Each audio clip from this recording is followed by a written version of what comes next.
పంచాయతీరాజ్ శాఖ మంత్రి వర్యులు సీతక్క గారు కొన్ని గ్రామ పంచాయతీల్ని మున్సిపాలిటీలో విలీనం చేయడానికి ప్రతిపాదిస్తూ బిల్లు పెట్టినారు. దాన్ని సమర్థిస్తున్నాం అధ్యక్ష. కానీ ఇవాళ గ్రామ పంచాయతీల పరిస్థితి అధ్యక్ష, ఇది మనందరికి సంబంధించిన విషయం, నా ఒక్కడిది కాదు, నా ఒక్క పార్టీది కాదు, రాష్ట్రం అంతటా కూడా సంబంధించిన విషయం. ఇది నేనేదో విమర్శ కోసం చెప్తలేను అధ్యక్ష. ఉన్న వాస్తవ పరిస్థితులు ప్రభుత్వం దృష్టికి తెచ్చి ఆ గ్రామ పంచాయతీల్లో అభివృద్ధి జరగటానికి దోహదం చేసేందుకు ఉపయోగపడుతుందనే ఉద్దేశంతో నేను కొన్ని విషయాలు తమరి ద్వారా మంత్రి గారి దృష్టికి తీసుకురాదలుచుకున్న అధ్యక్ష.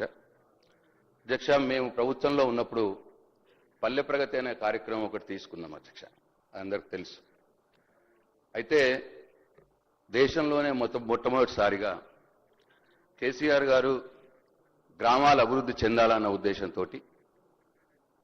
అప్పటి మటుకు సెంట్రల్ ఫైనాన్స్ కమిషన్ నుంచి ఏదైతే గ్రామ పంచాయతీలకు నిధులు వస్తుండేనో ఆ నిధులు గ్రామ పంచాయతీల మెయింటెనెన్స్కే సరిపోతున్నది, జీతాలకు చిన్న చిన్న పనులకు సరిపోతున్నది.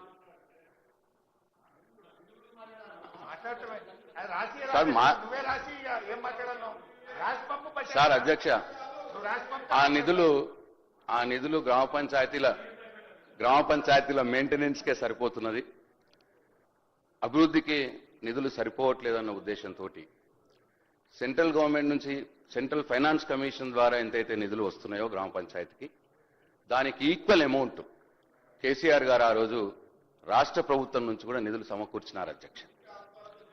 సో దాంతో ఇది ఏదో నేను ఒక్కరిని చెప్తా కాదు అధ్యక్ష, గ్రామాల్లో అప్పుడు అభివృద్ధి జరిగింది అధ్యక్ష, బ్రహ్మాండమైన అభివృద్ధి జరిగింది. కానీ గత 20 నెలలుగా అధ్యక్ష, 20 నెలలుగా గ్రామ పంచాయతీలో ఎన్నికలు జరగకపోవడం మూలంగా, గ్రామ పంచాయతీ కార్యవర్గం లేకపోవడం మూలంగా సెంట్రల్ ఫైనాన్స్ కమిషన్ నుంచి నిధులు రావట్లేదు అధ్యక్ష.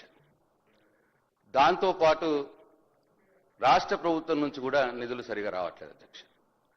దీనివల్ల ఇవాళ గ్రామ పంచాయతీల్లో అభివృద్ధి కుంటుపడిపోవడమే కాదు, ఇవాళ ఎటువంటి పరిస్థితి ఉన్నదంటే అధ్యక్ష, ఆ రోజు కేసీఆర్ గారు గ్రామ పంచాయతీల్లో చెత్తను తీయటానికి ట్రాక్టర్లు సమకూర్చినారు. సార్ చెప్పనియండి సార్ ఏంటి సార్ ఇది, నేను ఏమంటున్నా సార్, నేనేమన్నా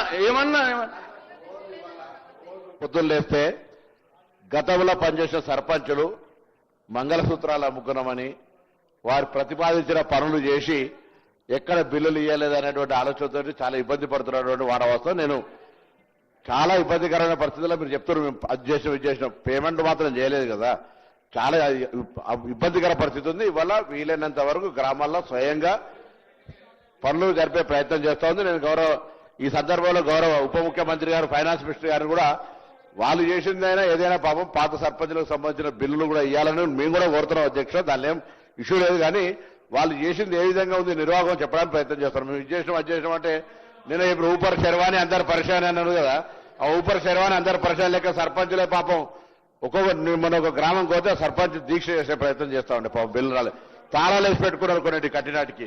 వీళ్ళ పరిస్థితి ఆ విధమైనటువంటి పరిస్థితి అని చెప్పడానికి కూడా ప్రయత్నం చేస్తున్నాం అధ్యక్ష. సార్ దీంట్లో దాస్తే దాగేదేం లేదు సార్, కేవలం పల్లె ప్రగతి ద్వారా ఆ రోజు కేసీఆర్ గారు ఏదైతే స్టేట్ గవర్నమెంట్ నుంచి matching grant, central finance commission నుంచి ఎంతైతే డబ్బు వస్తుందో అంత డబ్బు స్టేట్ గవర్నమెంట్ నుంచి ఇవ్వడం మూలంగా ఆ రోజు గ్రామాల్లో అభివృద్ధి జరిగింది. కాబట్టి 30% అవార్డులు గ్రామ పంచాయతీలకు జాతీయ సెంట్రల్ గవర్నమెంట్ ఇచ్చిన అవార్డులు సార్, మేము కాదు. 30% అవార్డులు మన రాష్ట్రంలోని గ్రామ పంచాయతీలకు వచ్చినాయి సార్. సార్ ఇది మీరు వెరిఫై చేసుకోవచ్చు sir, sir. Let me conclude. గిదానికి ఎంతగానం ఎందుకు సార్ అంతమంది మాట్లాడి నా మీద పడాల్సిన అవసరం ఏమున్నది సార్? నేను ఏం తప్పు మాట్లాడుతున్నా సార్? నేను మాట్లాడేది సార్ ఆ రోజు మేమున్నంత మట్టుకు స్టేట్ గవర్నమెంట్ నుంచి ఇవ్వాల్సిన డబ్బులు మ్యాచింగ్ గ్రాంట్ ఇచ్చి ఉన్నాం సార్. తర్వాత కాన్సిక్వెంట్ గా వర్క్స్ జరిగినప్పుడు బిల్స్ రేజ్ అవుతాయి సార్. ఈ 20 నెలల కాలంలో బిల్స్ రాకపోవడం వల్ల సర్పంచ్లకు ఇబ్బంది జరుగుతూ ఉన్నది.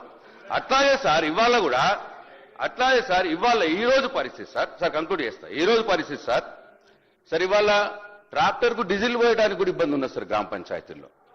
సార్ అక్కడ లైట్లు పోతే కొత్త లైట్లు పెట్టడానికి కూడా ఇబ్బంది ఉన్నది సార్. పంచాయత్ సెక్రటరీలు పాపం వాళ్ళు సొంతంగా వాళ్ళు తప్పక గ్రామంలో వాళ్ళ మీద ప్రెషర్ ఉంటుంది కాబట్టి, ఎందుకంటే సర్పంచులు లేరు, పంచాయత్ సెక్రటరీని అడుగుతారు కాబట్టి వాళ్ళు సొంతంగా డబ్బులు పెట్టుకొని ఇబ్బందులు పడే పరిస్థితి వల్ల ఉన్నది సార్. కాబట్టి నేను ఈ ప్రభుత్వాన్ని కోరుతా ఉన్నాను మీ ద్వారా, దయచేసి మీరు రాష్ట్ర ప్రభుత్వం నుంచి ఎట్లయితే మేమున్నప్పుడు ఎట్లయితే సెంట్రల్ ఫైనాన్స్ కమిషన్కి ఎంతైతే డబ్బు ఇచ్చి అంత ఈక్వల్ డబ్బు ఇచ్చినామో ఆ డబ్బును ఇవ్వండి. ఇచ్చిందా లేదా మీరు వెరిఫై చేసుకోండి, మీకే తెలుస్తుంది. ఇవ్వాలని చెప్పి కోరుతా ఉన్నాను. గ్రామాల అభివృద్ధిని కుంటిపడకుండా చూసుకోవాల్సిన బాధ్యత ప్రభుత్వం మీద ఉందని చెప్పి నేను మీకు గుర్తు చేస్తా ఉన్నాను. ఈ బిల్లుని నేను సమర్థిస్తా ఉన్నాను.